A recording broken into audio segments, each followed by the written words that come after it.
ভালো নরম বসে। আমরা তো জানি যে যখন ডায়াবেটিস ধরা পড়ে মানে আসে 50% ফিটাসের কিন্তু ডেস্ট্রয় হয়ে যায়।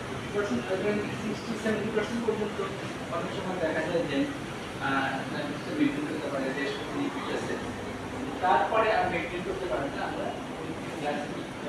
বেশি করে রেজ গ্লাইসিমিক এবং এটা প্রতি বছর 5% রেস্ট্রয় হতে পারে। ওয়াইটি ট্রিটমেন্টের একটা কারণ হচ্ছে বিকজ most of the ওয়াইটি except metformin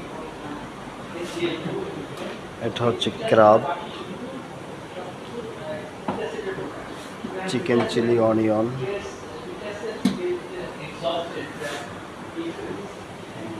Chinese vegetable, Indian vegetable, fried rice.